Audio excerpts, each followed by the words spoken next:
اب جس کا ایمان مضبوط ہے اس پر آزمائشیں زیادہ کیوں آتی ہیں؟ انبیاء پر سب سے زیادہ آزمائشیں آئیں گی. جب آپ سے پوچھا گیا ای الناس اشد بلاء عند اللہ، اللہ کیا سب سے زیادہ امتحان آزمائشیں کس پر آتی ہیں؟ فرمایا الانبیاء،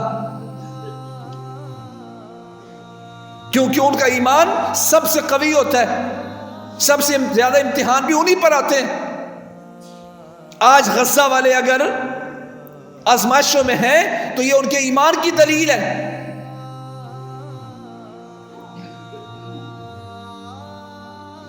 فضیلت الشیخ مفتی عبداللطیف اسلامک اسکالر.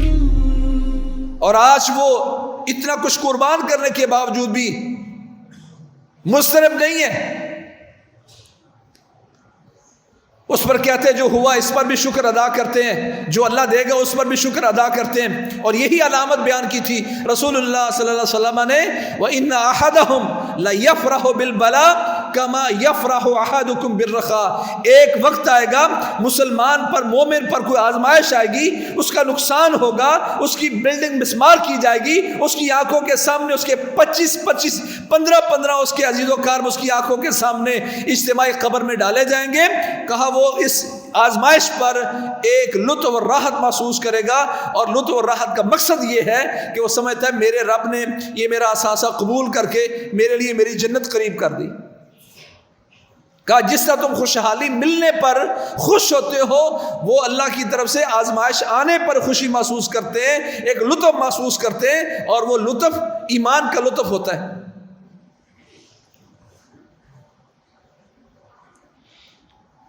آگ میں گرائے گئے ہیں تو حسبی اللہ و نعم الوکیل کہہ رہے ہیں، اور آج جن پر آگ برسائی جاتی ہے، بارود و گولہ ہے، آج وہ بھی یہی کہتے ہیں حسبنا اللہ و نعم الوکیل.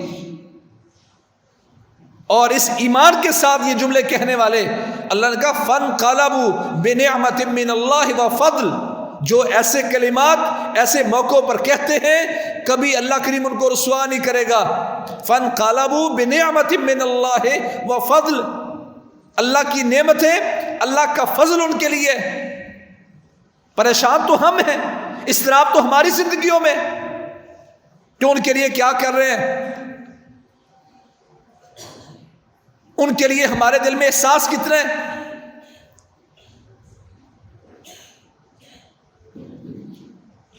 قرآن مجید میں اللہ نے منظر بیان کیا، ادھر سے فرعونی طاقتیں جمع ہو کے آ گئی ہیں، اور موسیٰ علیہ السلام اپنی قوم کو لے کر سمندر کے کنارے کھڑے ہیں. آمنا سامنا ہوا تو قوم موسیٰ نے کہا انا لمدرکون، کہ ہم تو پکڑے گئے، ہم تو قابو آ گئے. اس وقت ایک سبق دیا تھا حضرت موسیٰ علیہ السلام نے، جو ہمارے قرآن میں موجود ہے اور ہمارے لیے سبق ہے. وہ کہتے کلا ان معی ربی سیہدین. تم سمجھتے ہم پکڑے گئے، آنکھوں کے سامنے لشکر ہے. یہ بھی ایک سبق ہے دنیا کے لیے اور امت کے لیے، کہ جب اس طرح کے حالات بنے ہوں تو مومن کیا کہتا ہے، کلا ان معی ربی سیہدین. ایسا نہیں ہے، ہرگز ایسا نہیں ہے، میرا رب میرے ساتھ ہے، مجھے رہنمائی کرے گا، مجھے ہدایت دے گا، مجھے راستہ دے گا.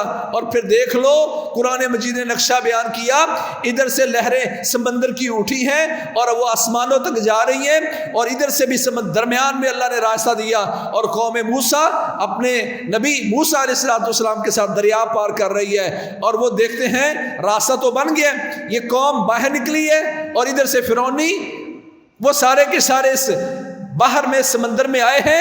اللہ کریم نے پانی کو حکم دے دیا، ساری قوم غرق ہوئی ان کلمات کی بنیاد پر اور اس ایمان کی بنیاد پر.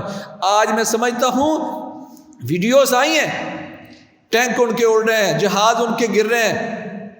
کلا ان معی ربی سیہدین، ہمارا رب ہمارے ساتھ ہے، ہماری رہنمائی کرے گا، مدد کرے گا ہماری. قرآن نے کہا ان الذین قالوا ربنا اللہ ثم استقاموا تتنزل علیہم الملائکہ. سوچتے نا، وہ سمجھتا ہے میری دنیا میں بڑی پاور ہے، سسٹم میرا بڑا زبردست ہے، ریڈار سسٹم بڑا زبردست ہے، میرے پاس ایٹم کی قوت موجود ہے، طرح طرح کی میزائل اور بم موجود ہیں، ہمارے پاس گولہ بارود موجود ہے. اللہ فرماتے ہیں جو جن کلمات پر ڈٹ جاتے ہیں اور سمجھتے ہیں اللہ کے لیے جان ہے، اللہ کے لیے زندگی ہے، قل ان صلاتی و نسکی و محیای و مماتی للہ رب العالمین، رب العالمین کے لیے ہر چیز قربان کریں گے، جب یہ کہہ کر نکلتے ہیں اللہ کہتے ہیں تتنزل علیہم الملائکہ، یہ اللہ کا احسان ہے، پھر ایسے لوگوں پر آسمان سے فرشتوں کا نزول ہوتا ہے، فرشتے آتے ہیں۔ اور آج جو وہ سہمے ہوئے نہیں ہیں، وہ معصوم سے بچے، چھوٹے چھوٹے بچے، ہاتھوں پر نام لکھوائے انہوں نے، کس لیے لکھوائے ہو؟ صحافی نے پوچھا کیوں لکھوائے ہو؟ کہا اس لیے کہ ہم لڑنے نکلے ہیں، کوئی پتہ نہیں کب شہید ہو جائیں، ہمارے اس نام لکھے ہوئے سے کوئی پہچان تو سکے کہ میں کون ہوں۔